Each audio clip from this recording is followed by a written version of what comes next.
Seja bem-vindo a mais uma Oliver Live. Estamos aqui agora continuando a nossa saga no mundo da cultura e do conservadorismo.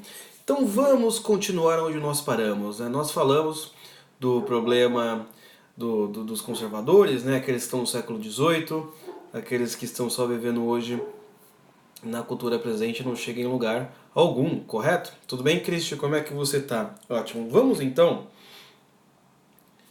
para a página 34, para quem tiver o livro, né?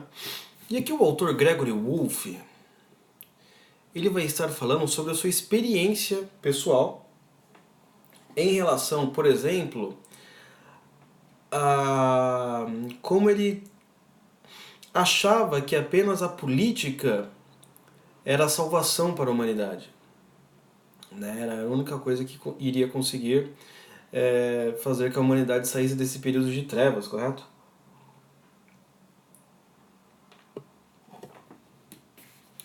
Vamos lá, Cris. Olha que interessante. Ele vai falar o seguinte: eu antes acreditava que a decadência do Ocidente somente poderia ser revertida por meio da política e dialética intelectual, né? Ou, sei lá, uma espécie de filosofia, sistema teórico e por aí vai.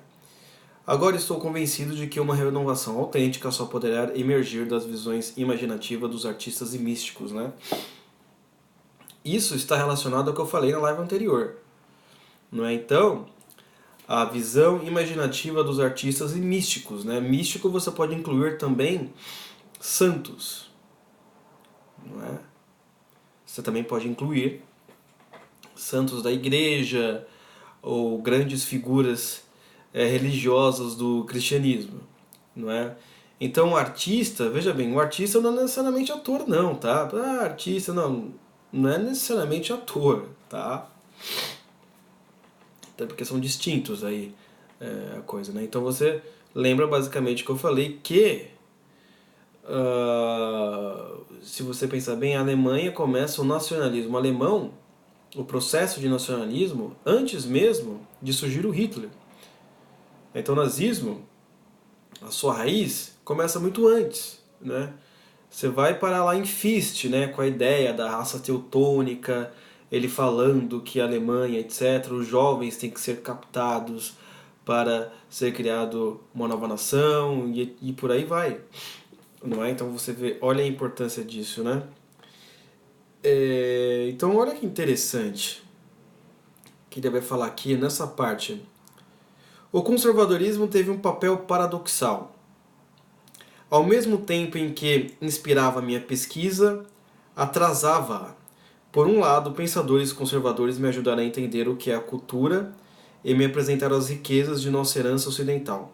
Por outro lado, percebi que os conservadores estavam tão profundamente alienados da cultura moderna que se afastaram de qualquer compromisso sério com ela. Então você veja que essa é a experiência principal do nosso autor aqui. Até quem faz cestos de palha são artistas. Né? Então, pensa aqui, o nosso autor, ele teve essa experiência, não é? Qual foi a experiência? Ele estava ali dentre os conservadores, não é? Ali, etc. Os conservadores é como se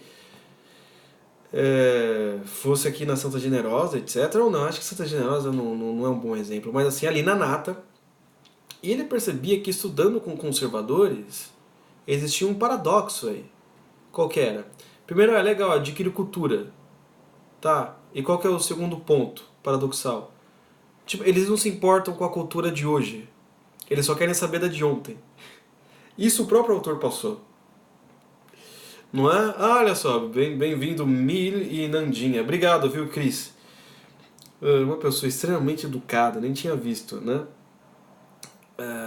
E isso é muito interessante, né? E ele vai falar aquilo que nós já dissemos, né? Isso na página 34. Eu dei resumo, mas agora é o próprio autor que está experimentando isso, né? Eu até coloquei no Instagram hoje, né?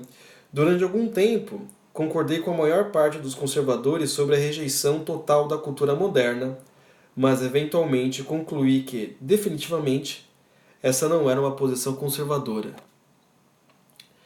Eu acho que essa é a parte mais interessante.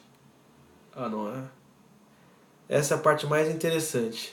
essa afirmação, porque a posição, pelo menos o que nós vemos aí, o conservador, como é que se diz? Conservador é gravata borboleta, que a posição conservadora é você rejeitar toda a cultura moderna, não é? De Beatles a Anitta,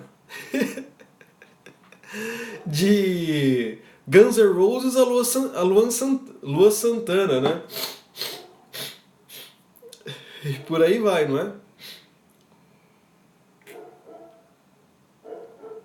Sei lá, toda a arte moderna também, etc.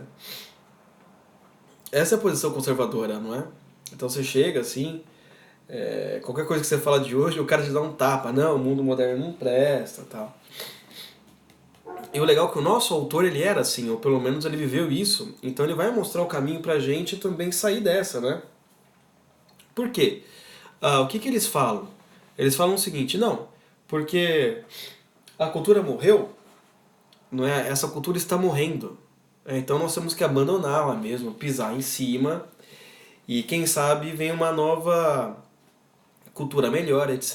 E ir pra frente. Mas você sabe o trabalho que é isso, cara?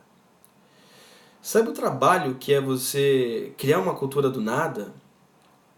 Não é? Você pense que a fusão entre a fé cristã, a filosofia grega e o direito romano, cara, mas demorou, deve ter demorado uns 400 anos. Não foi assim, bufo. Não é? Demorou muito a fusão para daí surgir o Ocidente, como nós chamamos hoje, né? E o Ocidente de hoje não é o Ocidente, não é o Ocidente de ontem, tá? Tem muita coisa aqui que os ocidentais antigamente faziam, que hoje nós ficaríamos assustados, né? Assim, né? Afinal, o modernismo brasileiro aconteceu em fevereiro de 1922. Assim. Então, por exemplo, a própria semana é de 22, não é? Semana de 22, assim, é muito lixo, cara. Muito lixo, né? Essa ideia de você criar um brasileirismo totalmente brasileiro fora de qualquer estrangeirismo e tal, né? E pior que você tem vários... você tem que ler, Cris, aquela... a biografia, tá bom? Esqueci o nome do poeta, cara. Ele fala da semana de 22. Biografia, Mário de Andrade, qual que é aquele que tinha a poesia de Passárgada, né? Eu quero ir para Passárgada, né? Porque lá eu sou o rei. Eu sabia essa de cor, pelo menos essa parte, né? Porque lá sou filho do rei. Não é Mário de Andrade? Não me vem à cabeça agora quem que falar sobre a poesia de Passárgada, né? Mas o que você faz? Acho que o nome do livro é Itinerária Passárgada, né? Então você pode comprar. E lá ele vai falar da semana de 22, que já começou velha, essa ideia é extremamente velha, imbecil e tal. E como que você, por exemplo, enfrenta a semana de 22? Mostrando que não, existem coisas também durante essa época que são tão boas ou melhores que a semana, que esse modernismo brasileiro chulo aí, né? Mas teve coisas boas também, né? Então é o seguinte, o autor vai falar o seguinte, quando uma civilização verdadeiramente morre, não pode ser facilmente ressurrecta.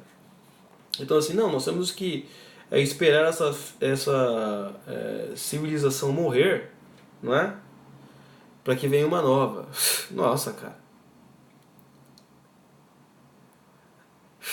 Isso é absurdo.